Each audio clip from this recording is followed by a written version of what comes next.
In this tutorial, I will show you how to import your publications in Serval from an EndNote or BibTeX file.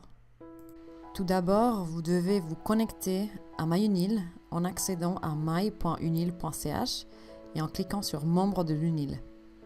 Ensuite, vous saisirez vos identifiants UNIL et vous cliquerez sur Connexion. Une fois dedans, vous allez accéder à Serval par le lien qui se trouve en haut à droite.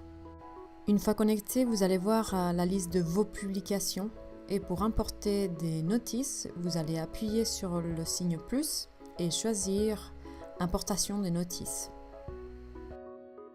Vous allez ensuite choisir le format du fichier qui peut être un BibTeX ou bien un EndNote. Pour Orchid, je vous laisse regarder la vidéo dédiée sur la liste de reproduction.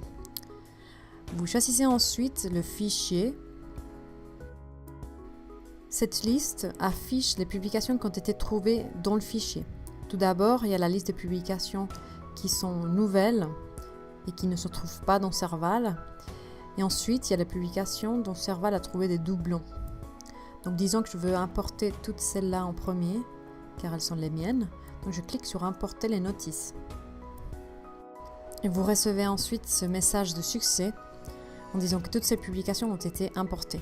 Pour le moment, vous n'allez pas les trouver dans vos publications, mais vous allez les trouver dans vos saisies à l'état personnel. Vous allez ensuite les traiter en cliquant sur Éditer et en contrôlant les métadonnées. Si tout est correct, vous pouvez cliquer sur Sauvegarder et puis passer à la deuxième étape, Document. Alors dans cette étape, vous pouvez ajouter les textes intégraux de vos publications pour être en accord avec les mandats Open Access et suivre ainsi la voie verte. En suivant ce lien ici, vous allez voir le contenu du site Sherpa Roméo qui nous montre les politiques Open Access des divers éditeurs.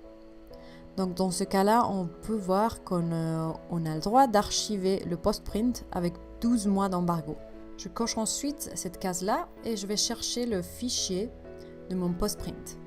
Rappelez-vous qu'un post-print, c'est la version d'auteur acceptée, donc qui a été évaluée par les pairs, mais qui n'a pas encore été mise en forme par la maison d'édition. Ensuite, on choisit la version du manuscrit. Dans ce cas-là, c'est un Author Accepted Manuscript ou post-print. Et on va sauvegarder. Nous passons ensuite à la page des liens. S'il n'a pas trouvé d'auteur, vous pouvez soit cliquer sur Proposition automatique ou le chercher manuellement. Là, j'ai mis mon nom de famille, je cherche et je clique sur le plus. Après, je mets cette unité là et je sauvegarde une fois que j'ai mis tous les auteurs et toutes les unités. Ensuite, on passe à la dernière étape, visibilité. On va pousser la notice à valider, mais avec un embargo. Car vous vous souvenez qu'il y avait 12 mois d'embargo. Donc avec le même embargo pour tous les documents et débutant donc on met la date d'aujourd'hui, si on assume que la date de publication c'était aujourd'hui, et on va choisir les mois d'embargo. À l'interne à l'UNIL, je vais laisser 0, je ne veux pas d'embargo pour les personnes qui sont authentifiées UNIL, mais par contre à l'extérieur de l'UNIL, je mettrai les 12 mois requis par la maison d'édition. Et à ce point-là, nous pouvons donc sauvegarder.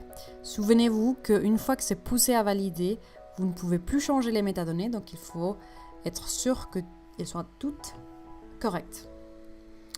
Une fois sauvegardée, vous pouvez revenir en arrière et vous la trouverez dans votre liste, voilà, à valider.